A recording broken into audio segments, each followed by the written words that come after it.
छत्तीसगढ़ में मुख्यमंत्री समेत 13 मंत्रियों का फॉर्मूला चलता है।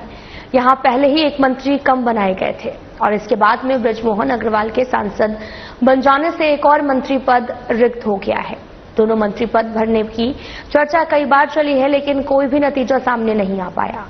मंत्रिमंडल विस्तार को लेकर चर्चा बनी। सबके मन में यही सवाल है, मंत्रिमंडल का विस्तार आखिर कब तक होगा। देखिए इस रिपोर्ट में।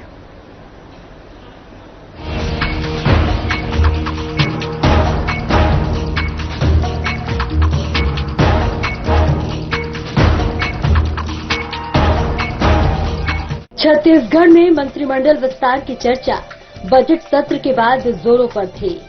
कहा जा रहा था कि बजट सत्र के बाद मंत्रिमंडल विस्तार हो जाएगा, लेकिन नतीजा शून्य रहा।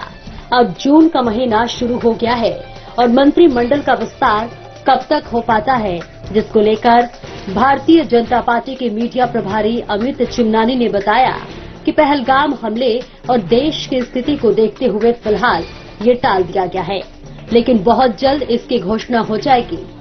इसके साथ ही बीजेपी प्रदेश महामंत्री संजय श्रीवास्तव का भी बयान सामने आया है।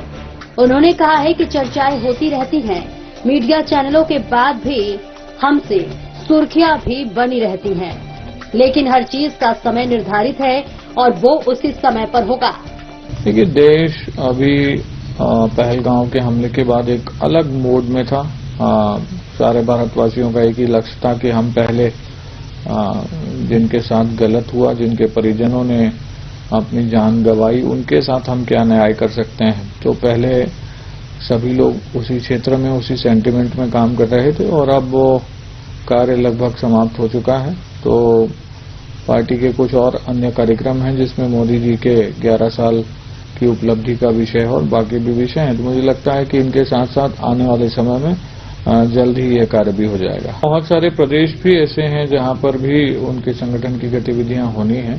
तो हमारी पार्टी के तो पैरेलल बहुत से कार्यक्रम चलते रहते हैं, लेकिन जो भी यहां पर लंबित प्रक्रिया है, चाहे वो हमारे प्रदेश अध्यक्ष जी को नई बॉडी बनानी है या निगम मंडलों की तीसरी सूची है या मंत्रिमंडल का विस्तार है, मुझे लगता है कि बहुत जल्दी सब कुछ हो जाएगा। बीजेपी का ये विशुद्ध रूप से बीजेपी की सरकार हो या बीजेपी का संगठन, जब तक कोई निर्णय नहीं हो जाता तब तक केवल ये कवायद रहती है।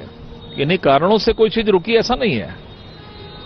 ये मीडिया की बात करें या आम लोगों में जो चर्चा का विषय रहता है, ये विषय रहता है कि आज होगा, कल होगा, कब होना है। लेकिन नियत तिथि तय है, नियत समय तय है। जिस दिन ये तय हो जाएगा कि किसको मंत्री बनाना है, मंत्रिमंडल का विस्तार करना है, उस दिन बगैर प्रचार किए, बगैर समाचार दिए ये सब चीजें सबके सामने आ जाएंगी। मुझे लगता है कि बहुत जल्द इस पर निर्णय होगा। नहीं, देखिए, विशुद्ध रूप से केंद्र का विषय है। विषय ऐसा नहीं होता कि किसी व्यक्ति विशेष के कारण सब चीजें रुकती हैं, लेकिन चूंकि कुछ महत्वपूर्ण विषय आ गए थे देश में, जिस तरीके से भी पहलगाम की घटना हुई, कश्मीर का विषय आया, तो बीजेपी के लिए ये पहली प्राथमिकता है, न कि स्वयं के लिए कौन अध्यक्ष बनेगा, कौन मंत्री बनेगा। तो मुझे लगता है वो समय निकला है। राष्ट्रीय अध्यक्ष का भी चुनाव बहुत जल्द संपन्न होना है और मंत्रिमंडल का भी विस्तार होना है, लेकिन हम इसको इंटरलिंक करें ऐसा नहीं है कि इस वजह से ये काम रुका है या उस वजह से ये काम रुका है। हाँ, ये तय है कि मंत्रिमंडल का विस्तार भी जल्दी होगा और हमारी प्रदेश की जो कार्यकारिणी उसका गठन भी बहुत जल्द होगा। मंत्रिमंडल में विस्तार को लेकर कांग्रेस प्रदेश अध्यक्ष दीपक बैज ने तंज कसते हुए कहा कि सरकार पूरी तरीके से कंफ्यूज है। सरकार तो ठीक से चल नहीं पा रही है, मंत्रिमंडल का विस्तार तो दूर की बात है। उन्होंने कहा कि सरकार असमंजस में है कि कौन से मंत्री को बाहर निकाला जाए और कौन से मंत्री की नियुक्ति की जाए। इसी बात को लेकर मंत्रिमंडल विस्तार पूरी तरीके से ठंडे बस्ते में जा चुका है। देखिए, सरकार पूरी तरह से कंफ्यूज है और सरकार खुद को संभल नहीं रहा है, तो मंत्रिमंडल विस्तार करने का सवाल ही नहीं। दूसरी चीज, एक अनार 100 बीमार, आपस में इतना गुटबाजी, तो इसलिए सरकार पूरी तरह से फंसी हुई है कि बाकी मंत्रियों को बाहर निकाल कर बाहर कर दे, फिर नया भर्ती कर ले या जो खाली पड़ा है उसी को नियुक्त कर ले। तो कुल मिलाकर सरकार पूरी तरह से असमंजस में है, आखिर करना क्या है। और कहीं न कहीं पूरी तरह से गुटबाजी के शिकार हुई है। इसलिए ये पूरी ठंडे बस्ते में ये नियुक्तियां सरकार का ठंडे बस्ते में पड़ी। सर, ये नड्डा जी का कार्यकाल दिसंबर तक बढ़ाने की चर्चा चल रही है, तो क्या राष्ट्रीय अध्यक्ष की नियुक्ति नहीं होने के कारण भी ये चल रहा है?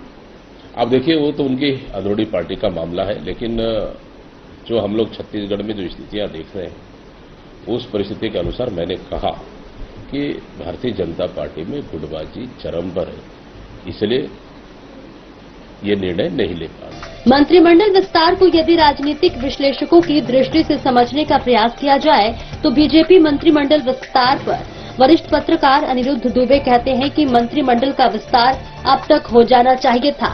उन्होंने यह भी कहा कि जुलाई में विधानसभा का मानसून सत्र होना है और इससे पहले मंत्रिमंडल का विस्तार हो सकता है। एक संभावना ये नजर आ रही है कि अभी जुलाई में छत्तीसगढ़ विधानसभा का मानसून सत्र होने वाला है। हालांकि वो समय बहुत दूर नहीं है क्योंकि 2 जून हो गया, लेकिन उसके पहले मेरे को लगता है कि मंत्रिमंडल का विस्तार हो जाए। और कायदे से अभी तक हो जाना था। शिक्षा जैसा विभाग, जब बृजमोहन अग्रवाल जी जब थे तो उनके पास शिक्षा विभाग था जब वो मंत्री थे।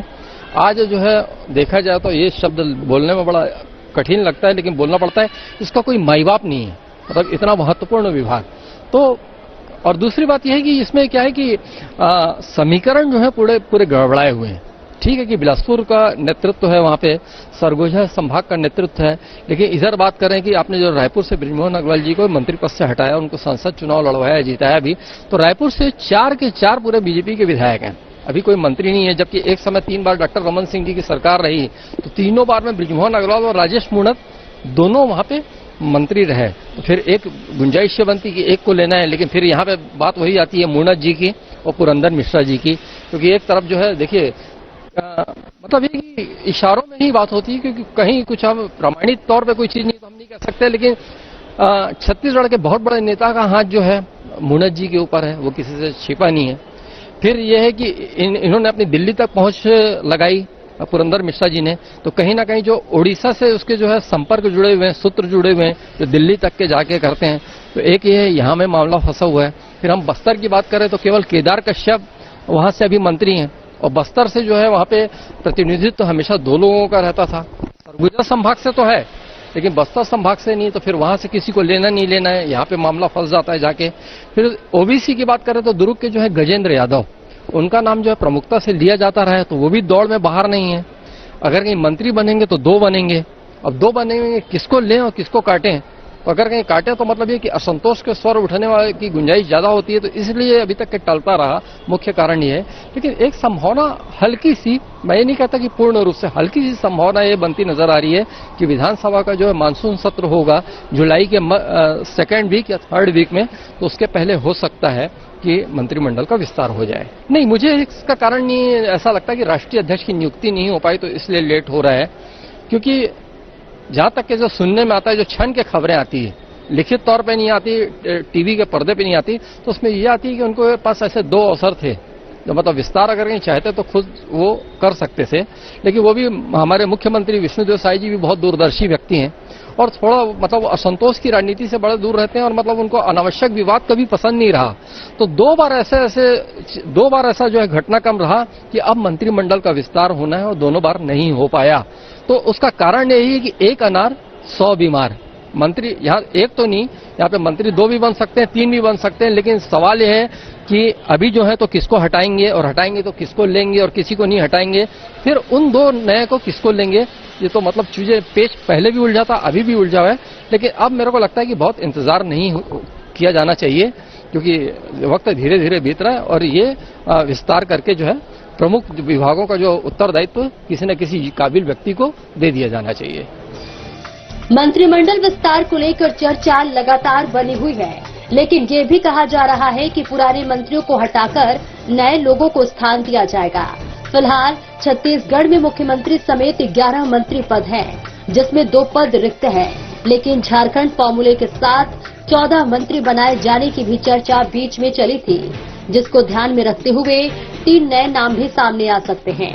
अब देखना दिलचस्प होगा कि कब तक मंत्रिमंडल का विस्तार हो पाता है और कौन से नए नाम इसमें सामने आ पाते हैं। छत्तीसगढ़ में मंत्रिमंडल विस्तार को लेकर के काफी चर्चाएं चल रही हैं। आपको बता दें कि मुख्यमंत्री समेत 13 मंत्रियों का फॉर्मूला छत्तीसगढ़ में है, लेकिन आपको बता दें जिस समय शपथ लिया गया था उस समय एक मंत्री वैसे ही कम बनाए गए थे और इसके बाद जो है बृजमोहन अग्रवाल जब सांसद बन गए उसके बाद एक और मंत्री पद खाली हो गया था। तो फिलहाल 2 मंत्री पद खाली हो और उसे भरने के लिए कई बार चर्चाएं भी चली हैं, लेकिन अब तक कोई नतीजा सामने निकलकर नहीं आ पाया है। बजट सत्र के समय भी जो है चर्चा काफी तेज हुई थी कि बजट सत्र के बाद जो है मंत्रिमंडल विस्तार कर दिया जाएगा, लेकिन उस समय भी कोई भी जो प्रतिक्रिया है अब तक नहीं निकल पाई है, अब तक कोई जो है नतीजा सामने नहीं आ पाया है। लेकिन अब जो है एक बार फिर से चर्चा चल रही है और कहा भी जा रहा है कि जून तक जो है मंत्रिमंडल विस्तार हो सकता था, लेकिन एक बार फिर से यहां पर जो है ये कहा जा रहा है अब कि जो है राष्ट्रीय अध्यक्ष जो है जेपी नड्डा उनका कार्यकाल दिसंबर तक बढ़ रहा है। अब राष्ट्रीय अध्यक्ष की नियुक्ति नहीं होने के कारण भी जो है मंत्री पद जो है छत्तीसगढ़ में नहीं सामने आ पा रहे हैं, मंत्री पद में नियुक्ति नहीं हो पा रही है। इसको लेकर के यह भी कारण माना जा रहा है कि राष्ट्रीय अध्यक्ष की नियुक्ति नहीं हो पाई है, इसके कारण भी जो है मंत्रिमंडल विस्तार रुका हुआ है। तो अब देखना यह होगा कि कब तक जो है मंत्रिमंडल विस्तार हो पाता है, क्योंकि चर्चाएं काफी तेज हैं। शिक्षा विभाग जैसे कई पद जो है खाली छत्तीसगढ़ में है, तो कब नियुक्ति होती है मंत्रियों की और कब जो ये 2 पद भर पाते हैं। और कहा यह भी जा रहा था कि 2 मंत्री के पद खाली हैं, लेकिन 3 मंत्री भी बनाए जा सकते हैं। तो इस पर भी अब देखना होगा कि कब तक निर्णय निकलकर सामने आता है। तो कैमरामैन वीरेंद्र के साथ मैं छाया जायसवाल, साधना प्लस न्यूज, रायपुर।